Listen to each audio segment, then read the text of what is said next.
I would like to discuss about compassionate leadership.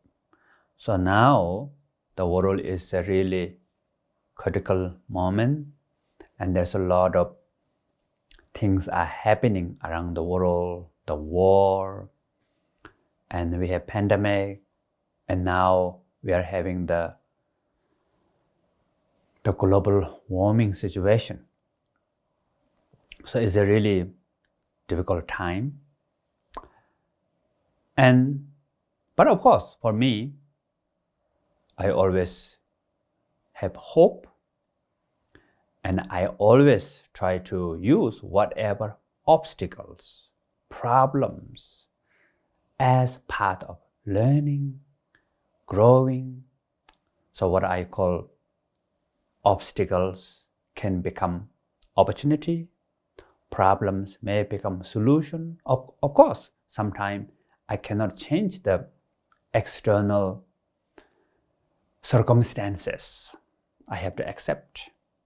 But I can still transform myself. I can still grow, learning, inner level. I can work with the love and compassion, wisdom, awareness that always with me, and also always with all of you, that we are not recognized yet. Whether we recognize or not, there's no issue about these qualities are with all of us. So now, how to find these great qualities within all of us? Of course, normally I discuss a lot about the meditation way to discover this within ourselves. But today I would like to discuss a little bit different with how we can influence each other, how we can work with to support each other.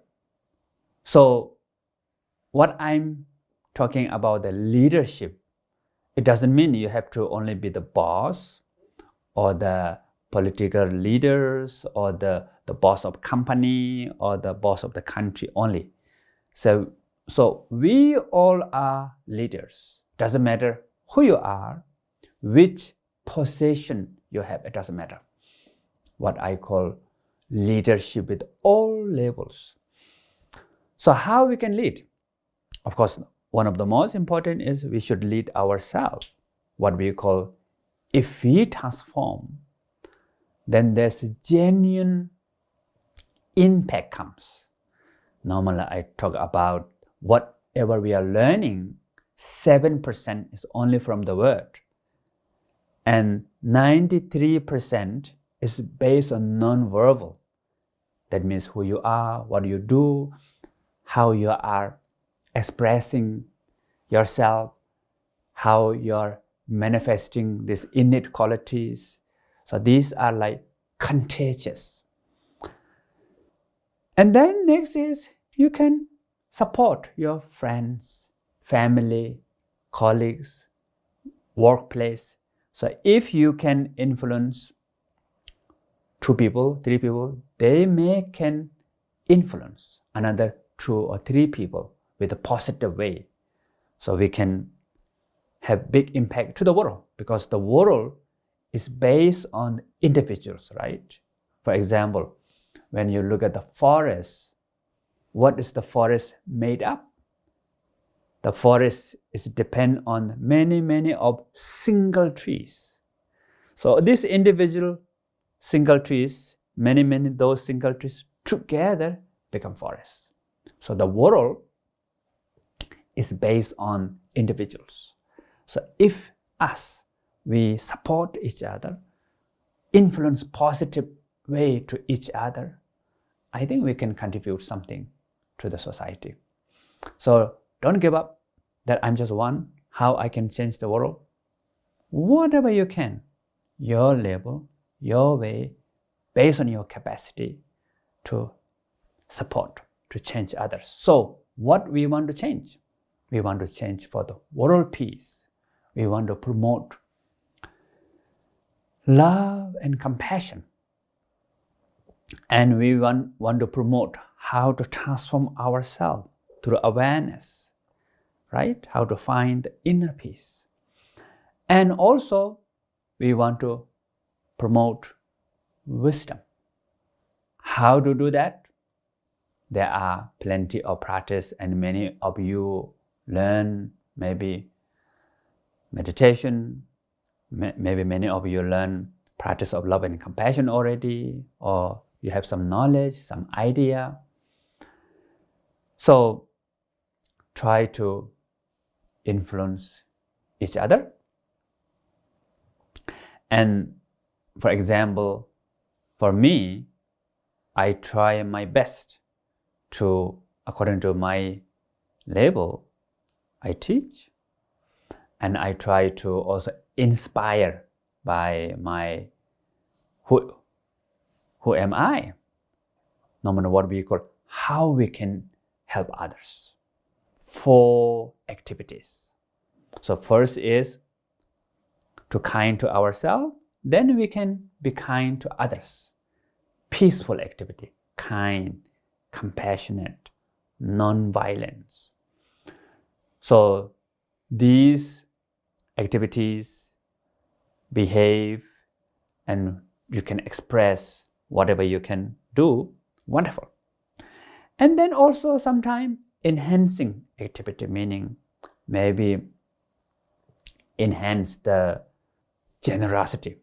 So material enhancement, or idea, or helping enhance the basic innate well-being. Everybody has this innate well-being, basic goodness. Enhance that. We have this very famous story in the Tibet that one of the Tibetan king want to help everybody, and they have a stockpile of barley. Barley is one particular grain, and giving a lot of generosity. And soon the stockpile run out. No more barley. But people is suffering. Many people doesn't have food. Then one of the minister have idea and ask king, maybe we don't need to give so much barley for everybody, but we should teach people how to plant the barley. So they give small seed of barley, small portion for everybody, and teach them how to plant the barley. And now in the Tibet, everywhere there's grow barley, and we make Tibetan food, zamba. So save millions of lives. So enhancement about knowledge, experience, development. So many things that we can do. And number 3 is role model, inspire. So if sometimes, many people come to me to learn meditation, and they said, wow, meditation is really beneficial. I really benefit a lot. How I can teach my husband, my wife, my parents, my children? And normally I told them, don't teach, show them. So if you learn meditation from me and go back and become teacher and teach everybody, it doesn't work, especially in the family. But then if you transform yourself, if you change, then your husband, wife, or parents, or children inspire. And they really want to follow your insight, whatever you're getting, all this peace, wisdom, compassion. They want to learn something. So that's the 3rd way to help, what we call magnetizing. And then sometimes powerful activity, there's some kind of ground rules, or sometimes with the force, sometimes with the important is with compassion, with wisdom, and there's clear boundary also. It helps. So many different ways that we can help each other, and I believe all of you that we all can do something for this world if we work together. And doesn't matter what level you are, what kind of position you are, don't worry about it. So important is keep this in our mind, that we have this responsibility to the world, that positive impact for the world peace, for the benefit for all of us. I hope you all join this inspiration and bring this into your everyday life to lead yourself, your friends, family, and society. Thank you.